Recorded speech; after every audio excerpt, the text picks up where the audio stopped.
Assalamu alaikum wa rahmatullahi wa barakatuh and welcome to iTREND. I'm your host Zaheerah Bham Ismail.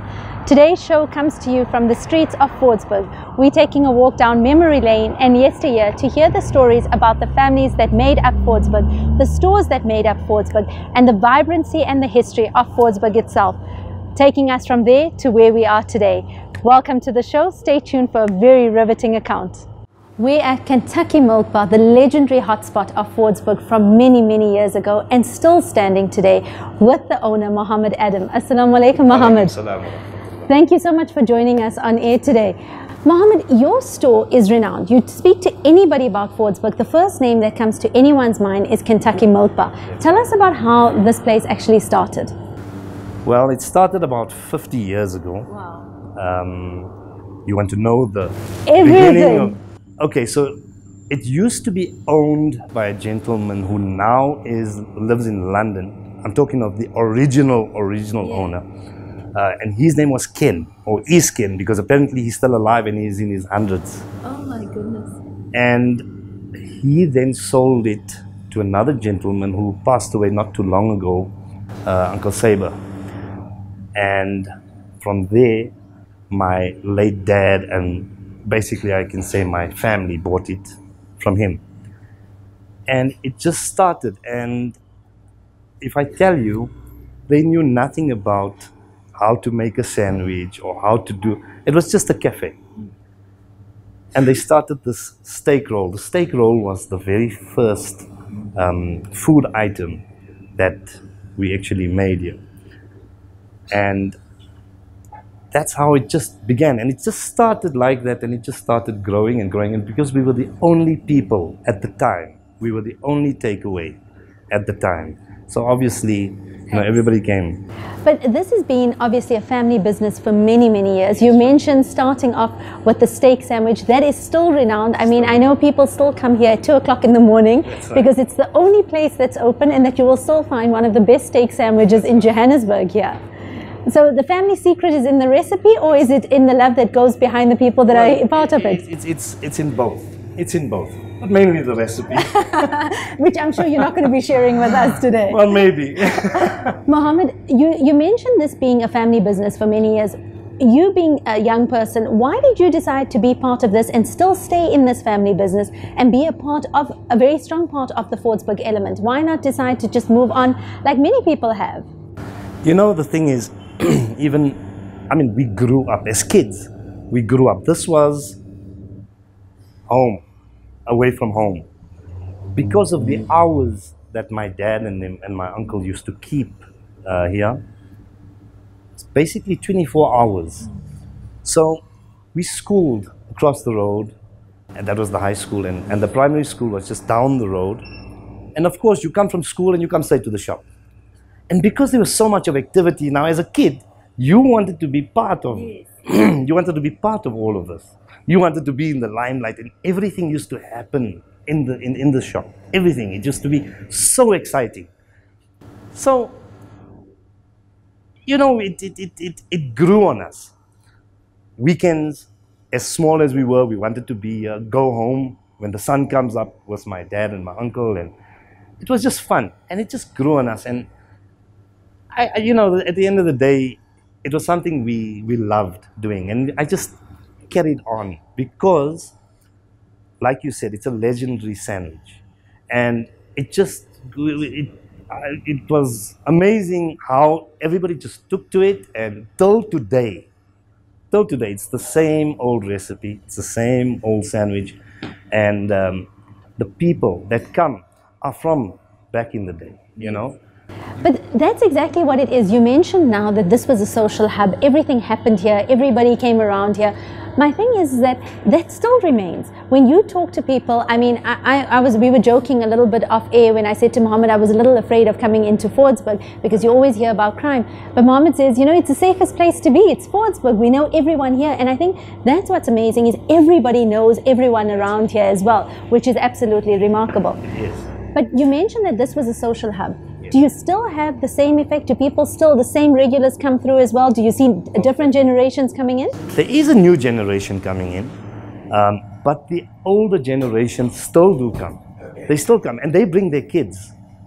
And I stand behind that counter and I hear the dad telling the kid, you know, when I was young, this is it, and the shop looks exactly the same, and it brings back a million memories, and it makes us feel good, you know? Absolutely. And the kid then comes on his own on the next time, and he brings his friends, and just that's how it just goes. It just rolls like that. Yeah. So this is not just a store that's been built on generations, but it's also been patronized by generations as well. Alhamdulillah. Definitely. Mohammed, earlier you mentioned that your school was right across the road, and we will show some pictures of that as well. But I know the school has changed a number of times. Right now it's the Joburg Muslim School.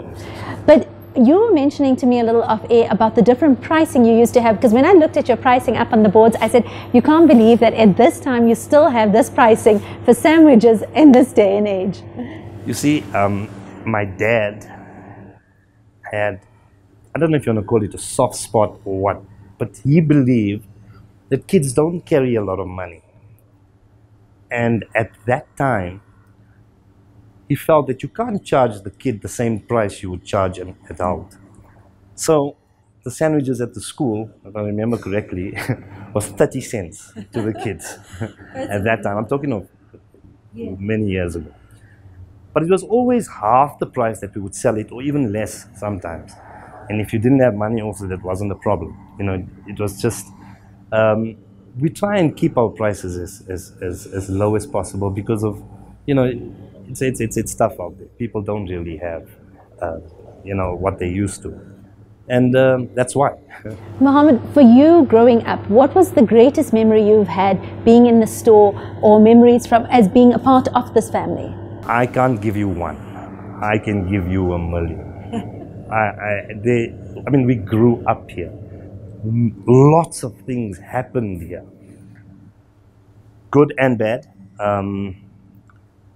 I can't actually, you know, the greatest memory was when you stand outside here, and this was called the front line. Fordsburg, let me just tell you this. This was the only place our people could come to. There was no Sandton, there was no Rosebank. You wanted to come to a movie, it was either the Avalon Cinema, which is now Dark Arms. You could go to the Lyric, could go to the Majestic, and even there was a Planet around the corner. And that was it.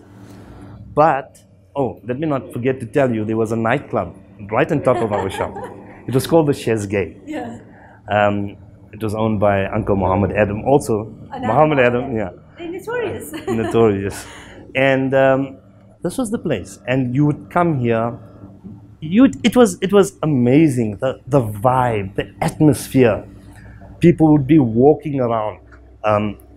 You needed to stand in queues to get your ticket, and if you had a contact at the ticket box, you were lucky. People would order, because there were double features at the movies. People would order from us for the interval. This warmer behind you used to be packed to the brim with sandwiches ready to go. That was amazing. That was one of the most fondest memories I have of this place. I listened to that, and it sounds something that's so far removed from what we know now, because the way we're growing up now and the way we're raising our children doesn't sound at all like a community, the way you're saying this is the front line of what it was. That time was real community. People had love, and they had companionship, and they had friendship, and you had to see it to actually believe it. It was amazing. I think today people are all moved out and they're in different areas. So you don't actually have that type of this was the only place people could go to. This road. That's why it was called the front line, and everything used to happen here. It was brilliant. It was absolutely amazing. Fantastic. So from the front line in Fordsburg, we'll be taking a very quick ad break. Stay tuned. When we come back, we continue our conversation with Muhammad Adam from the Kentucky Milk Bar. Assalamu alaikum wa rahmatullahi wa barakatuh, and welcome back after that ad break. We are chatting to Muhammad Adam at the Kentucky Milk Bar in Fordsburg. Muhammad, you're taking us through the history of Fordsburg. It sounds absolutely colorful, and it sounds like it was a vibrant place and a community to be a part of. Definitely. You know, I know you said it's very difficult to choose the highlights and things that stood out for you, because there was so much that made it a part of who you are and a part of why you actually still remain here. But in terms of the families that were part of Fordsburg, give us an idea of the families that helped make Fordsburg what it is today, and the fact that maybe some are still here, some may have left, but who are those families that stood out for you? Well, let's start with, obviously, everybody knows Uncle Sharif Khan and my Uncle Junior. They were Fordsburg people. This was actually, that's why it's called the home of legends, because they were legends and they were here constantly. Then, of course, you have the families of like Uncle Mahmoud from Sully's Corner, who's been in Fordsburg also, who is still here. But there aren't many other families that I can actually remember right now that are still in Fordsburg. And you know, the thing is, people from Fitas, I'm sorry, I'm bringing Fitas into it. Fitas was also an amazing place. It was an amazing place. Families lived there. It was, and everybody used to come walking from Fitas to come to Fordsburg, to come here, to come to the nightclubs, to come to the movies, and there was absolutely no hassles about walking, being, safety was brilliant. You mentioned Fitas as being separate. For someone who never grew up in this area, was it seen as completely different areas that you came from? Fitas was separate from Fordsburg, because as far as I understood in my head, it was all just one terrain. It was one. It was one. Fitas Fordsburg, obviously the names were different, but if you were from Fitas, you were in Fordsburg. This is where you would come. This is where you would hang out. This is where you would go to movies and get your food and stuff. And people would just come here to socialize, if not anything else. So yes, Fitas did have, I think, a street where they had their shops and stuff. But that was, they would still come here. They would still come to Fordsburg. So Fitas and Fordsburg would I would say one. Yeah. Mohammed, when you look at it today, from where it was, you grew up in the social hub of it, you grew up in the front line of Fordsburg, to where it is currently. How do you see it now? Huge difference. Absolutely huge difference. We don't obviously have that vibe and that atmosphere that we used to have. I think people are, they're all in different parts now. People do their own thing separately. There's not a place where, you know, everybody gets together like before. You know, there was only this place before. It was the only place people could come and meet and have chats. But they don't, I mean, today you can go anywhere. People do their own things. So it's a huge difference. It's a massive difference. We don't have that anymore. We don't have that. And that is sad. You know, it is sad. And I think also from our generation, and our kids are missing out on something that was very vibrant. When I looked at some of the pictures that were sent to me about the Fordsburg days, it's a completely different world. Definitely, most definitely. It's people are, obviously the kids of them are not, you're more worried about the kids' safety. That time there was no such a thing. Your kids could run around you on the streets. I'll see you in 3 hours. As long as you were home by time. Yes, and that's it. Today you can't do that. You know, you can't do that. So it's a huge, huge difference. But we miss it. I can imagine so. But Mohammed, having said that, you are a store that's still based here 50 years later. And from what I believe, my sources tell me you're still packing food for people overseas and making sure they get to take a bit of Kentucky milk bar home with them. Definitely. It's, you know, the sandwich, the actual, and let me just be specific, it's only the steak roll, right? Yeah. that we send with you if you're going overseas, because it lasts you about a week without having to go into a fridge or to go into a freezer or to go. So there's some magic in this. There's some magic in it. We have our rolls, and it's specially made for us. So the thing is, people come, and it's an easy sandwich to eat. It's an easy sandwich to eat. If you look at it, it's a simple wrap, and you eat it. It's easy to carry. It's been all over the world. I know people that are still living overseas, and if somebody is going to visit them, they make sure, please go to Kentucky and get me this, you know, and then we pack it for them nicely. And so, but it's, you know, lots of people. Hajj, Umrah. They make sure they stock up. So you need to make sure that before you leave for Hajj or Umrah, you come here and stock up on your steak sandwiches before you go. It'll last you a long while, and you possibly will need it. Mohammed, standing here with you just this morning alone, there have been so many people coming through the door, just coming to say hello or coming to pick up something or take something with them. Is this a regular thing that happens here? It's a regular thing. It happens all the time. People just come, they just sit, just to talk, even if they have nothing. It's just, I don't know. I don't know what to say to you. Whether I can't say it's a sandwich because sometimes they don't have anything, so they just sit here and they talk. And it's a nice, yes. It's a comfortable place for people just to come and sit and talk and chill, and it's actually quite nice. I enjoy it. And then I walked in and I saw these different sizes of bottles, and I'm sure our cameras will get the bigger sizes as well. These are things we don't even see anymore. No, these are from back in the day. And you managed to hold on to that. Yes. We'll try and sneak one out on our way. So you've got memorabilia sitting around here at your store, things that make it absolutely takes us back in time to 50 years ago.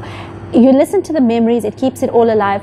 But what would you want to give your children? What are the things that you want the next generation, all our kids, to know about? Well, never forget where you come from. Never forget where you come from. Don't forget your roots. Don't forget the people that you've grown up with. Always remember them, because that is, whether they're friends or that is your family. Never ever let that go. And once you have that, you're okay. And I think that's the one thing that also comes in very strongly from this kind of a store, is that people still feel that. They do feel that this is their roots, this is where they belong, and this is where they can keep coming back in over and over again. That's right. It's amazing. Mohammed, what are your plans for a business like this? What do you want to see happen from here? Because I mean, we're coming in here, we've had views from the outside, we see that it's still the same store. You mentioned nothing has changed. For 50 years, you walk in, you're walking into a time capsule, it's all the same. What do you want for your own business? Look, we've got to face reality. Times are changing. People are changing. Mindsets are changing. We have to also now realize that it's the newer generations, it's the people that used to come, it's their kids and their grandkids. So we do have some major plans. Watch the space. We'll be following it very closely. As long as those prices of that toasted steak stays about the same. That we're going to keep. We're going to keep. Yeah. So we do have major plans, which we also want to keep the essence and the history of the place alive. So let me not say much more, but it's going to be a nice surprise. We'll be following it very closely. Earlier in our conversation, you mentioned your links with the schools that were here in the area. Yes. And you mentioned to me that the school across, which is now the Joburg Muslim School, has changed a number of times. Yes, not a number of times. But it was originally... It was originally, this was now... I'm trying to think whether I was born or not. But it was a teachers training college initially. But before that, it was a school. And then teachers training college. And from the teachers training college, it went to the Johannesburg Secondary School, which I attended. And from then, it became the Johannesburg Muslim School. So I know a lot of people that attended JSS when it was here, and that was when this was the only thing everyone spoke about. So do you still find you have the same interaction with the students that are coming from JMS at the moment? No, not at all. Because they don't understand the history behind it. Yeah, they don't understand the history. Their parents, yes, but not them. You know, they don't understand the history behind it. It's obviously everything's changed. It's completely different now. But alhamdulillah, the school is still going. And we're still here. So, inshallah, let's hope for better days. We want to actually try, you know, if we can just get a little bit of what Fordsburg used to be back, it would be amazing. Do you think people still want that? Do you think people are still holding on, waiting for that, to see Fordsburg back in its days? Not the new generation, because they're obviously hearing stories. But, I mean, if I'm hearing those type of stories, I would want to be in that type of an environment. So hopefully they would want something like this, you know. So inshallah. But we look very forward to following your story very closely and seeing what happens from there as well. And please do keep us posted on these things so that we can follow up on it. Inshallah, I will do. From starting in the front line of Fordsburg at the Kentucky Milk Bar, a story that started 50 years ago, that is steeped in history, that is steeped in memories and still continues up to today. This is a story that brought back the colourful history of Fordsburg past to all of us. I sit here and I listen to it and I'm so envious of the lifestyle that they had. I'm so envious of the stories they had, of the sense of community that they had. And it's something that we have been missing out on. We live behind walls, behind locked gates, and we don't even know our neighbors half the time. You come into Kentucky Milk Bar and you hear the stories about how everyone knew everyone else. It was an entire community, not just neighbors. And that's something I think we can always aspire to doing again. When you're sitting around looking for a place to eat, know that even at 2 o'clock in the morning, Kentucky Milk Bar has been open from 50 years ago and will still be open. So this will always be a place whose doors will be open to people, whether you're internationally based or whether you are locally based. Stay tuned. When we come back, we bring you far more stories on Fordsburg. Assalamu alaikum wa rahmatullahi wa barakatuh, and welcome back after that ad break.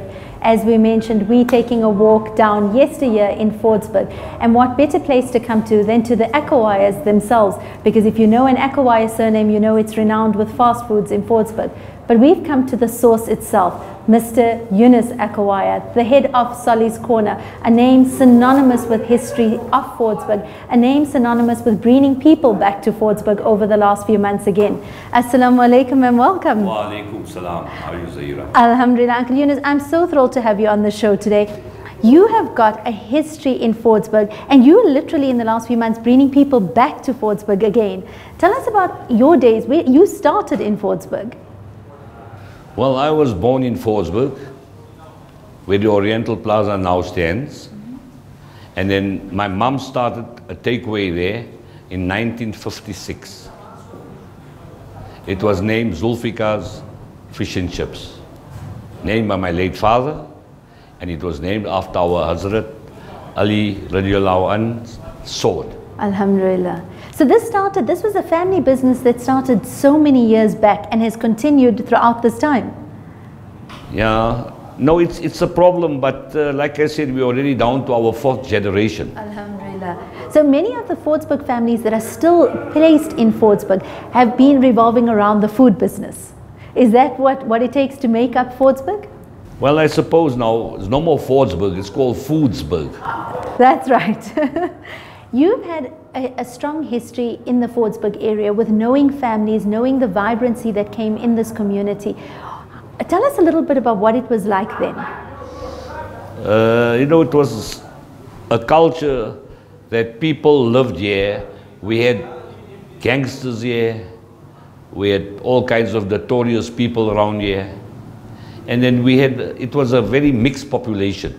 You know, in the early days of Fordsburg, people lived together. There were colored communities, Indian communities, and they all lived together. And that has changed considerably to where we are now, because you would think that in an apartheid time, it would have been far more segregated. But you're saying the communities lived together at that point. At that time. What were the things and the memories that stood out for you the most? Well, opposite our shop in Fordsburg, where the Oriental Plaza is sitting now, there was a little square called the Red Square, where many political meetings took place. We had things like a brigade, and we had merry-go-rounds.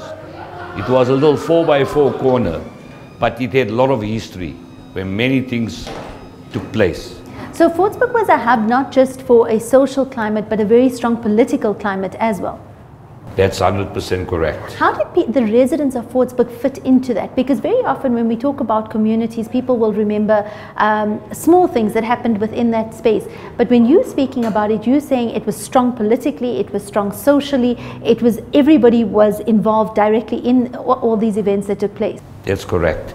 And then, you know, guys like late Mandela, Sisulu, Saretsi Kama of Botswana, my mom used to cook for them. They were all foes and friends of my late father. She used to put up big pots for all these guys. And like I said, this is where it all began. And then when I look around here and I look at the pictures that are up on your walls, there are so many people, all of us walk into this place, and it's really nice to look at the people we recognize on here. But there are also a number of articles and pictures up here of places we don't know and people we don't recognize, but obviously you know the history behind all of this. What has the response been from people coming in and wanting to see the history of Fordsburg? No, it's become a very big thing. You know, people are coming from all parts of the country, from the little town areas all over. And there's many people that are just coming here that want to be part of the history. They want their photo taken. And you know, this is this is what this place has done now. Uncle Yunus, for you, what was the biggest memory? What was the highlight, something that stood out for you growing up? There's so many. Like I said, I can spend days telling you of what happened while I was around here. Yes. You know, we had the era of the gangsters, Sheriff, Junior, you know, late Peter Yes. Gunn. Most of them are now underground. But actually they kept this place alive. There weren't people that really interfered with people. When you mentioned though that it had that element, the one thing that I've come across when we've spoken to a lot of people around here, people still felt very safe to belong in this community and to be a part of this community. You see, in the old days, these guys protected the people here. You know, outsider or a foreigner or anybody that comes around would interfere with any of our Muslim girls or Muslim ladies. I promise you, he wouldn't take 3 steps further. It was a well-protected community and society. It was well protected. The one thing that I noticed also with your pictures up here is sports was a big part of the community, especially the soccer. When I look about, I see names like the Dynamo Sporting Club. Was sports always a huge element of this community? Always. And at that time we played in the, what is it, Queen's Park grounds. That's the ground here in Friederdorp, where, you know what, there were no facilities, but the atmosphere and what used to take place there on a Sunday. There were thousands of people that gathered there to watch these soccer games, and we had some brilliant soccerites. Fantastic. Are there names that you remember that stand out for you that were legendary in the Yeah, there was a late Rashid Khan. You know, there was Ismail Bukharia, Arun Patel, Musa Mangera. These were all soccerites, and you know, there's so many you can name. But in a time also where sports were very limited for people of color, you made your own facilities, you made your own sporting things. How did the community react to having something like that? But also, like you mentioned, there were people who were phenomenal, who were great in what they did, but they weren't able to progress any further than that. Yeah, that's correct, because of our regulations and our laws in our country with the segregation. But I promise you, there were some great soccerites that could have walked into a Springbok side, even our cricketers. We had some great sportsmen. And I know that Mr. Yusuf Garda has written a book specifically about that. And I think what's amazing for me is when I read about it, and as you mentioned rightfully now, they are legends in their own right, but they have just never been able to given the opportunity to be able to transcend that. Do you think that was sheer talent, or it was also grit? Because, and the reason I'm asking you this now is we have our youth today who have those opportunities. Are we just not making stride because there's just not enough determination, or does it come down to just talent and skill? See, the problem is with our youth of today, they are so pampered that apparently all they do is you'll find them in front of a PlayStation or TV games or watching movies. But also, you know, the climate in the country whereby we used to play on streets, on every little open spot, we used to play sport. And that was the difference. Tell us about a day in your childhood, being in Fordsburg, a Fordsburg resident. What would it have been like being out in the day? No, we had fantastic times. You know, we played sports. We were quite a few soccer sides that originated here from Fordsburg, lower down. We had like Fordsburg Shepherds, Prestons, Newburgh United, you know, teams that were all from the Fordsburg area. There was Fordsburg United as well. And people were, you know, like I said, they were hungry to play sport, put it that way. And then there was also a difference about the Fordsburg at the lower end and Fordsburg at the upper end. And I believe you know the history of everything in Fordsburg. Yeah, no, like I said, I can stand here for days and give you history of what has happened in our life. Tell us a little bit about that demarcation of how Fordsburg was at the bottom and Fordsburg up at the top. And where was it now as we currently know it? Well, Fordsburg at the bottom, there were a lot of youths, youngsters and people that were there. And very, they were all involved in sports. And the friendship we had, that was now unreal. Where you could go to anybody's house at any time or anybody's place and you were welcome. We were like one happy family.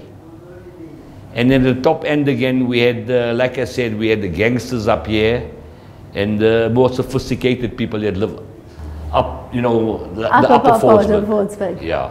Uncle Yunus, you are one of the families that have remained firm and strong and a part of the Fordsburg fabric from yesteryear to where we are currently as well. Tell me about the families that remain for you in your mind in terms of that have built up Fordsburg and also remain a strong part of the structures. Well, like I told you about the Ecclewires, my late grandfather had 7, 8 sons, so you can imagine the population, and every family had more than 10 children, So the Ecclewires were a strong part of, as you said, built up Fordsburg as well. That's right, that's correct. And then we had the Bulbulias here, and then our neighbors, we had the Gardas, but they were in Friederdorp. But all people that have, contributed to Fordsburg. For many of us that are new to the Fordsburg area, I mean, we didn't grow up in the Fordsburg area. My mum remembers very fondly coming here on holidays as well. But was Fordsburg, Mayfair all part of the same thing, or has that only come up in the last few generations? No, it's just come up in the last few generations. You see, the old days, it was only Friederdorp and Fordsburg. But it was like one little place. Everybody were united, everybody used to visit each other, and they were a very close community. What do you miss the most about it? Well, those old days, you'll never ever get them back. We had the cinemas here, where everybody used to come and watch a movie. Other people used to just come out here and hang out here for the day, come and watch the young, beautiful girls that attend the movies. And it was, this place was so busy, it used to buzz.